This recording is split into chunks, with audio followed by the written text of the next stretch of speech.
Rapaziada, e o Caemota, hein, que falou aqui alguns bastidores aí do Jorge Jesus aí no Flamengo. Falou aí algumas situações que aconteceram no clube. Vai ser muito interessante de ver. Vamos reagir aqui a esse corte do canal do Chala Podcast, rapaziada do Chala. Os créditos para eles estão aqui na descrição. E bora lá. Depois eu comento um pouquinho sobre. Perguntando, vou fazer uma última pergunta pro Jesus, entrar numa questão mais política da CBF, que Jesus? pra Jesus. O que você viu lá em relação a ele e Flamengo, mano?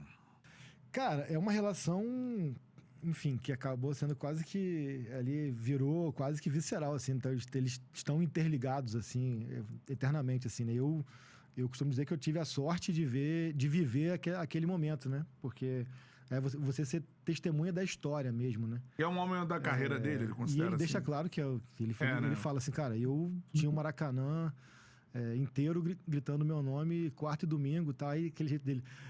Nem no Benfica, nem no meu país. Nem no meu país eu nunca tive isso.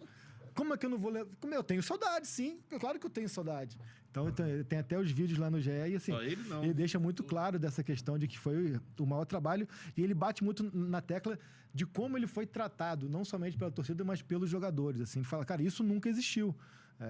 Tipo, de acabar o treino, a gente sentar em cima da bola e ficar papeando ali, pôr do sol no Rio de Janeiro e escurecer, a gente tá papeando aqui. Até porque todo mundo que conhece Jesus e fala que É não é difícil de acontecer. difícil também. Na Europa, Ele é difícil, na né? Europa isso não existia, assim, e tem relatos ali, porque, como eu falei, tive a sorte de conviver com aquela geração e tenho excelente relação com todos eles ali, que é uma coisa também que eu vou levar para minha carreira, assim, de ter presenciado e ter uma relação... Vivido aquilo ali, né? A relação... Algo especial. A palavra amizade eu acho que é forte, mas uma relação amistosa e de abertura. cordial, né? E cordial.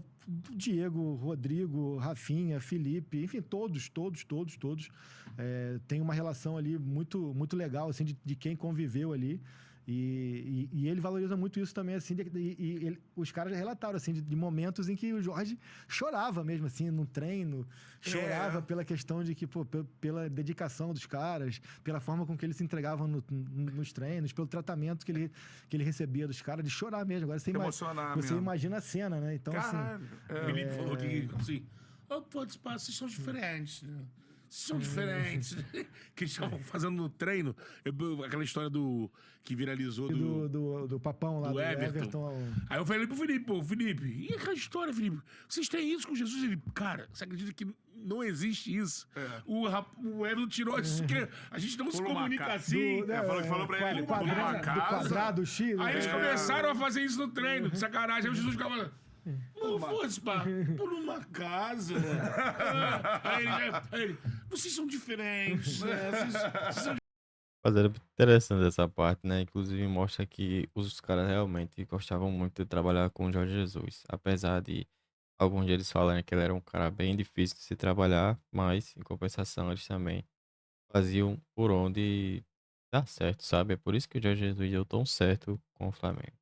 E é difícil achar um outro técnico tão bom e tão comprometido que tenha tanto carinho quanto ele no Flamengo hoje em dia.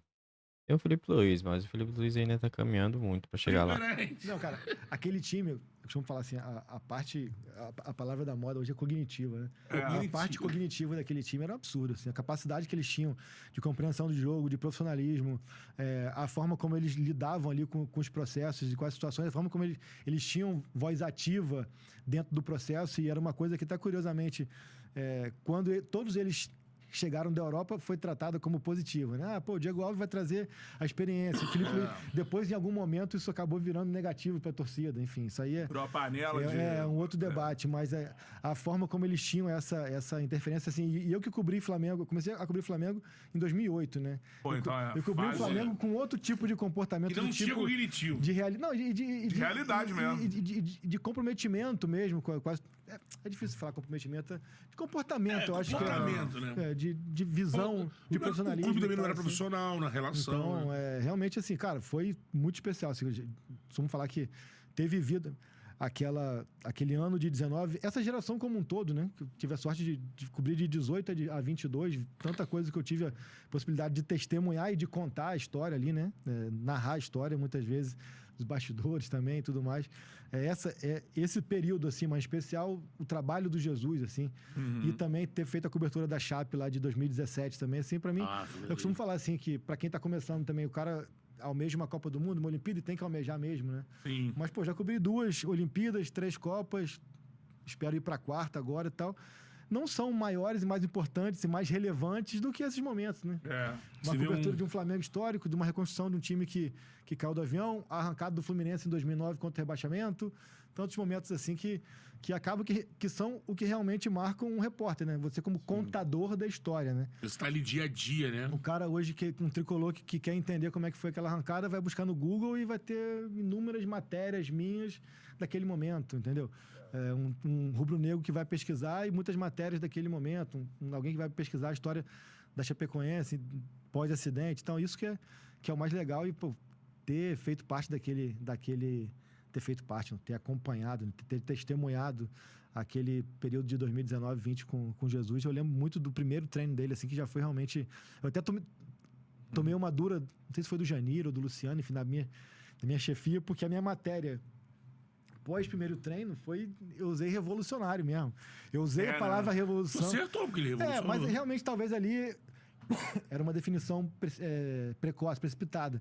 Mas que realmente, assim, pra gente que estava ali já há muitos anos no futebol e vendo muitos técnicos e muitos trabalhos repetitivos, iguais, assim, realmente foi uma coisa, caramba, tem alguma coisa diferente aqui ali. Nesse trabalho aqui, acabou que o tempo comprovou que realmente revolucionou muita coisa no futebol brasileiro, né? Fala, Charludo! Gostou desse... Bom, e foi isso aí, o Caio Mota falando sobre essa situação do Jorge Jesus e tal, como foi fazer as matérias com ele, que fez as matérias para o Globo. Ele é um jornalista da Globo, inclusive um ótimo jornalista, muito respeitado aí no cenário. Então, é interessante saber, né, essa parte do Jorge Jesus e tal, que ele chorava. Ele falou, o Jorge Jesus chorava no treino. Cara, isso é muito interessante de se ver, porque você vê ele sempre como um cara muito rígido. Claro que ele tinha os momentos dele ali de contração e tal, mas os jogadores mesmos falam, ele era um cara muito rígido, e muitas regras e tal, mas é isso que traz o resultado que a gente queria, esperava e que a gente recebeu. Então é isso. Muito obrigado por assistir até aqui. Aproveita e se inscreve aí no canal. O link dos créditos estão aqui na descrição para ouvir o canal do Charles. Ele acabou de sair. Achei interessante. E eu tenho uma oportunidade incrível para você que quer fazer uma graninha extra. Aí tá precisando, então quer montar um negócio, seja online, digital. Eu recomendo você a importar camisas de time, camisas esportivas de altíssima qualidade e ter até 200% de lucro sobre cada camisa que você vender. Vender 200 de lucro para você. Já vi pessoas aí vendendo de 300 a 400, 600 reais por dia, vendendo as camisas esportivas. Pode ser um negócio online, digital, tanto faz. E para melhorar a situação ainda mais, deixar você ainda mais tranquilo, tem 7 dias de garantia para você saber se é para você ou não. O link tá aqui na descrição.